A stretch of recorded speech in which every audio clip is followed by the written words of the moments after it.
60% das pessoas dentro das igrejas estão doentes. E elas estão doentes porque é muito difícil viver com a ideia de que você nunca é ideal. Você tem um Deus que nunca te aprova. E é isso que as religiões muitas vezes levam.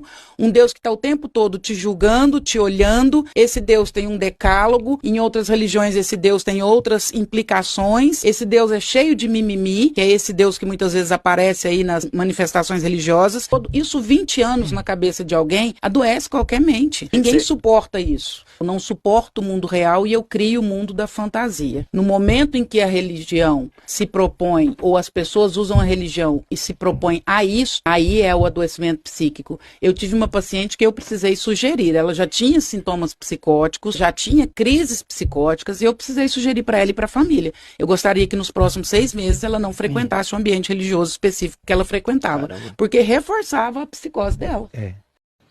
Eu gosto bastante do trabalho da Andréia. Sei que ela também é cristã. Concordo com ela que 60% das pessoas dentro das igrejas estão doentes, mas a gente precisa entender que a gente não pode pegar um trecho e fazer desse trecho uma realidade absoluta, porque ali é um cortezinho de segundos de um podcast que ela falou várias coisas antes e depois dessa fala. Mas, se a gente for se atentar só a essa fala, a gente precisa analisar alguns requisitos emocionais que são anteriores a esse adoecimento mental e alguns requisitos espirituais que são posteriores a esse adoecimento mental. Às vezes pode ser anterior também. E é sobre isso que eu quero que vocês entendam. Na verdade, as pessoas dentro da igreja, elas não adoecem por causa da igreja. Elas já têm uma sementinha plantada dentro delas de problemas, né? Por conta do sistema, por conta da história delas, tá? Então, entenda uma coisa. O filtrinho aqui, ó, que passa Deus na nossa cabecinha, é o mesmo que passa o pai e depois a mãe. Então, se você já tem uma relação conturbada com pai e mãe, e não precisa ser com o seu pai e sua mãe biológico, seus avós já vão trazer esses problemas para dentro do teu sistema.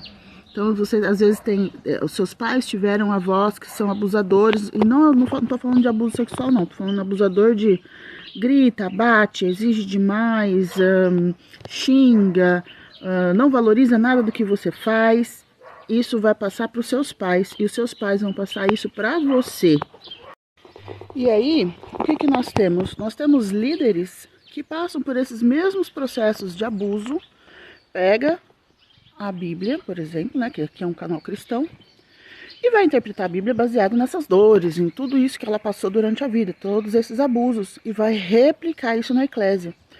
Então a igreja não está doente por causa da religião, não está doente por causa, que nem ela citou ali, decágulo, sei lá, ela estava falando sobre os 10 mandamentos.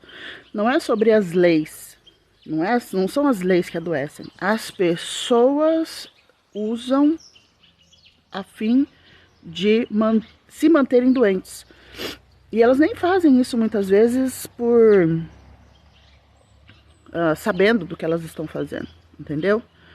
Então, o que precisaria? Porque precisaria as pessoas, os líderes, você que é líder, você que é pastor, e aqui é dedicado para você líder, não só você que é líder, você que é pai também. Trata as suas emoções primeiro, para que você consiga ter uma relação saudável com Deus, e passe essa relação saudável com Deus para os seus filhos, para os seus liderados, entendeu? Então, não é a igreja, não é a... É que a igreja, quando eu falo igreja, é aquele ajuntamento de pessoas. Então, agora imagina um ajuntamento de pessoas, com mais de 60% delas, com predisposição a desenvolver problemas, porque tem feridas emocionais lá de trás, do vô, da avó, do bisavô, da bisavó, do pai, da mãe, e os dela. E aí ela pega aquela... Às vezes, ela, né, toda essa pressão que ela passou na vida, quando ela se depara com as leis ali da Bíblia, ela fala, meu pai realmente estava certo. O que ela faz? Ela replica. Só que também a gente esquece o quê? Tá faltando o quê nessa equação? Jesus. Quem é Jesus? O justo advogado. Então a pessoa nunca nunca conheceu Jesus de verdade. Ela não sabe quem é Jesus, ela não conviveu com Jesus, ela não experimentou Jesus para entender como lidar com o evangelho e com as suas feridas, né? Jesus está lá que ele é o médico dos médicos, ele veio para nos religar a Deus, ele veio para mediar as nossas relações com Deus, que talvez seja esse Deus aí que eles estão falando, que é esse Deus tão bravo, que é cheio de mimimi, que é isso, que é aquilo. Então, cuidado, não entenda que Andréia tenha dito isso pura e simplesmente, não é talvez não seja um pensamento dela, é um pensamento dentro de uma construção que ela fez de, sei lá, 1-2 horas ali de conversa. E vai se tratar primeiro, porque se você não se tratar, você vai usar a religião como uma arma autodestrutiva, inclusive. Agora eu quero saber o que você pensa. Me conta aqui se você concorda, se você discorda. Me conta uma história, me conta a sua história.